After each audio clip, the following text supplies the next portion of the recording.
بسم اللہ الرحمن الرحیم۔ السلام علیکم ورحمۃ اللہ وبرکاتہ۔ رات کو سب 9 ساڑھے 9 بجے تک سو جایا کرتے تھے۔ رات دیر تک جاگنے کو نحوست سے تصور کیا جاتا تھا۔ صبح اذان کے وقت اذانوں کی آواز کانوں میں گونجتی تھی اور اس کے بعد گھر یا ہمسائے کے مرغے اذان دیا کرتے تھے۔ گھر میں درخت موجود ہوتا تھا اور صبح صبح چڑیوں کی آواز کانوں کو سنائی دیتی تھی۔ گھر کے مرد نماز پڑھنے چلے جاتے تھے اور یوں دن کا آغاز بہت جلدی ہوا جاتا تھا۔ دوپہر میں اکثر گھروں میں روٹی بنائی جاتی تھی اور ساتھ اناردانہ، پودینہ، ٹماٹر اور پیاز کی چٹنی بنائی جاتی تھی۔ اس کے بعد ظہر کا اہتمام کیا جاتا تھا اور پھر کیولا کیا جاتا تھا۔ گھر میں دادا دادی وجود کو رحمت سمجھا جاتا تھا اور ان کو کہا ہوا حرف آخر ہوتا تھا۔ محلے داروں کے دکھ سکھ سانجھے ہوتے تھے اور کسی بارات یا فوتگی پر اتحاد کا جذبہ دیکھنے کے قابل ہوتا تھا۔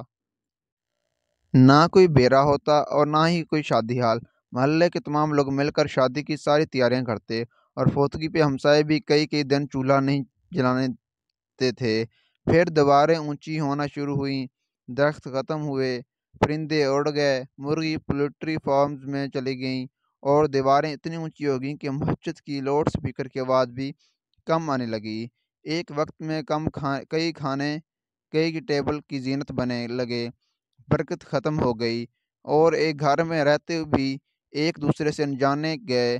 پرائیویسی کے نام پر علیحدہ علیحدہ رومز بن گئے اور گھر میں رہتے ہوئے رابطے موبائلز پر ہونے لگے۔ شادی ہالز اور مارکیز میں ہونے لگیں اور محلے میں فوتگی پر منہ دکھانے کی رسم چلنے لگی۔ 30 سال کے اس سفر میں ہم نے سب کچھ کھو دیا مگر پایا کچھ بھی نہیں۔ امید ہے دوستو آپ کو ہماری ویڈیو پسند ہے کہ ویڈیو پسند آ گئی تو چینل کو لائک اور سبسکرائب کرنا مت بھولیے گا۔ بہت بہت شکریہ۔